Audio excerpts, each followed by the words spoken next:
everyone. Today we're going to talk about principles of visual chart design.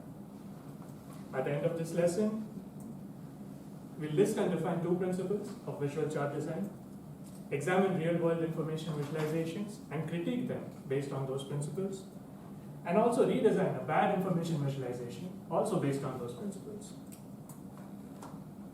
Should Scotland be independent?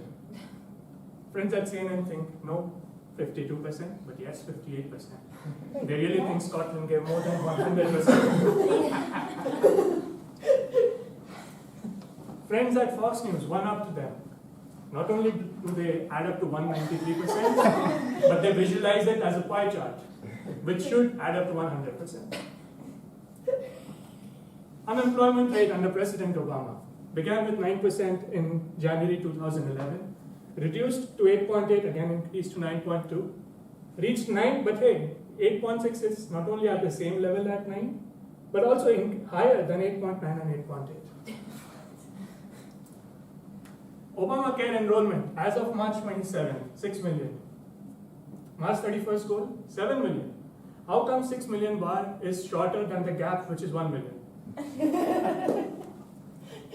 My favorite, Georgia Department of Public Health. Who's seen this one? Have you? Yeah. Top 5 counties in the state of Georgia: Cobb, DeKalb, Fulton, Gwinnett, and Hall in terms of coronavirus in April and May 2020. Looks, government policy is working, yes, but no. 28th April is the first, 27th April, 29th April, 1st May, 30th April, 2nd May. Who came up with that sorting algorithm? Who's in this one?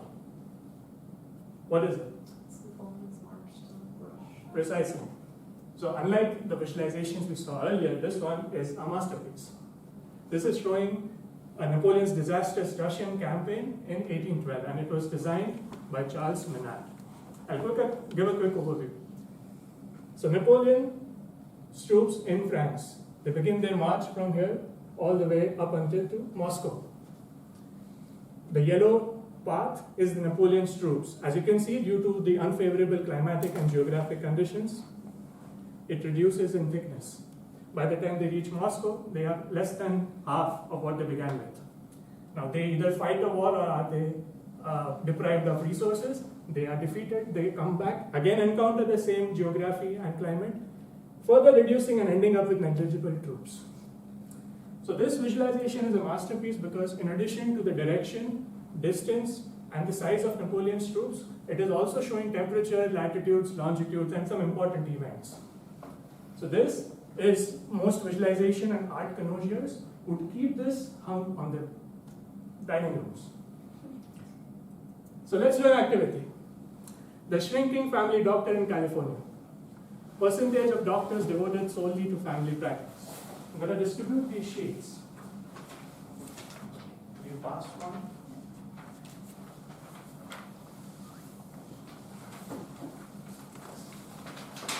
Everybody got it? This one. Okay. Would you like one? Thank you. So I want everybody to scan the QR code and just type in what you like or dislike about this chart. It can be keywords, nothing fancy.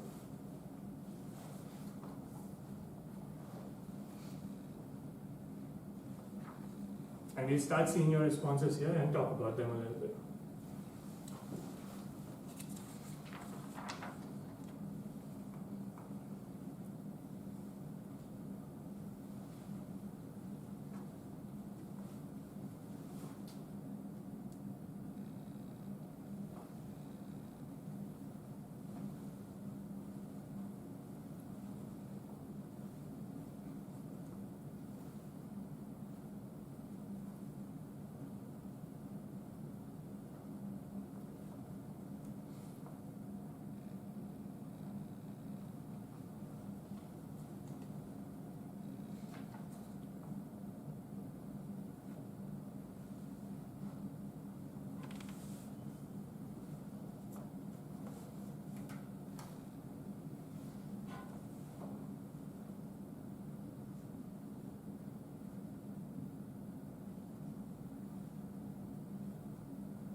Okay, I love the responses already. Let's come back here. So I already observed some different polarized opinions. So I don't understand the ratios or the size of the equipment. Does size of doctor correlate with percentage? But somebody does like the size of the doctor reducing it. And yes, this one is very relevant. Well, the doctor man, of course. Somebody also dislikes the human getting smaller. Yes, all valid. Let me see what I had. So I myself like the shrinking doctor narrative, but the problem is that the graphic uses area to show one dimension. The doctor not only increases in width, decreases in width, but also the height. So it's not clear whether it's the height, width, or the area. It's just impossible to tell. So that takes us to the first principle, given by a data visualization pioneer, Edward Tufte. Principle 1, graphical integrity. Minimize the lie factor, which is the ratio of the size of effect shown in the graphic to the size of effect in the actual data. To understand this, let's look at this visualization by the US Department of Transportation on mandated fuel economy standards. They literally use the road metaphor to show this. The left edge of the road shows the years from 1978 until 1985, and the right edge shows the corresponding fuel economy from 18 miles per gallon up until 27.5 miles per gallon. What's the problem? Observe the length of this bar, 1978 and 18 miles per gallon. It is 0.6 inches long, scaled for the presentation. And this bar is 5.3 inches long. So the lie factor, the size of effect in the visual, is 5.3 minus 0.6 by 0.6. And the corresponding effect in the data is 27.5 minus 18 by 18. So this turns out to 14.8. So you're lying 14.8 times. And if you're curious about the family doctor, it's not very evident from the data, but the lie factor is about 2.8. Not as bad as the road, but it's still lying. Everything okay so far, or is this what's happening? Okay? Another activity. That should be the second column in the sheets. I want everybody to think for some time, pair up with a couple of people, and then share what you like or dislike about this innocent looking bar chart.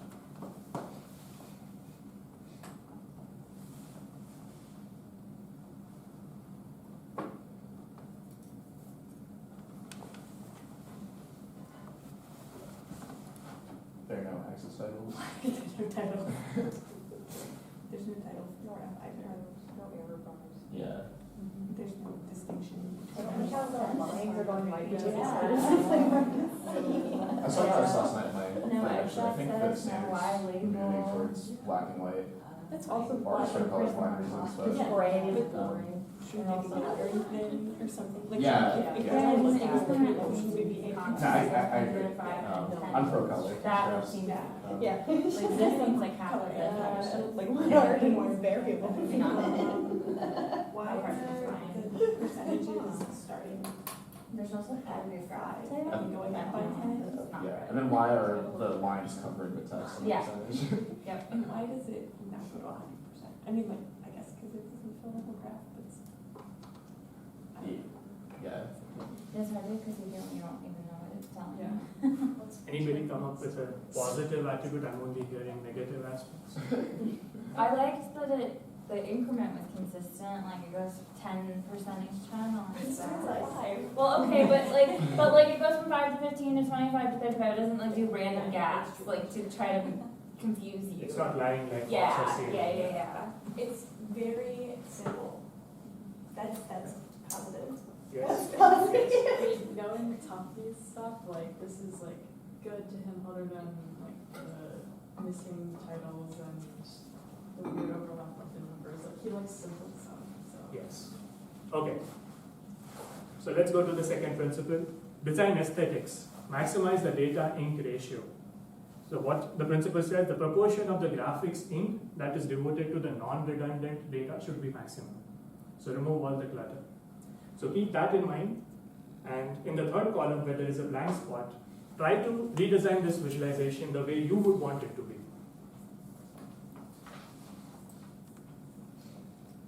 And once you are done, take a snapshot from your phone and upload it to Paddle. Again, the QR code is on the screen as well as in your sheets.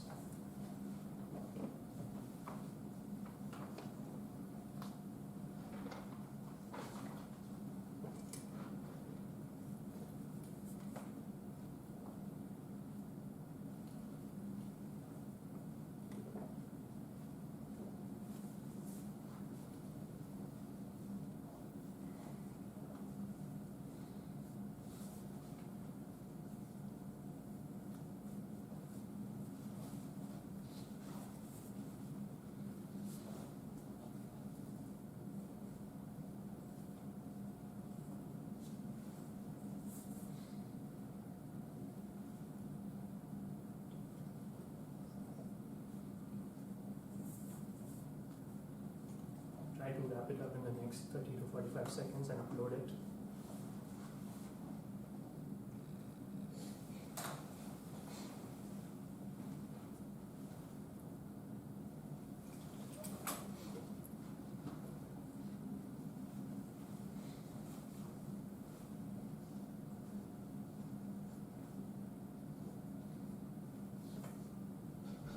Padlet has an upload photo or a take picture directly option.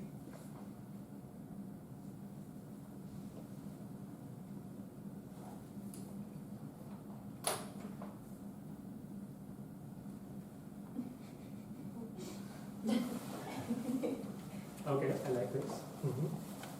Title, and dashed deadlines. Okay. What else?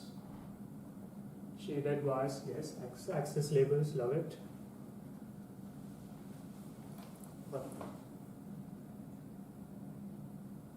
Ooh, flipped it horizontally or take it? No, I think the picture Okay. just turns.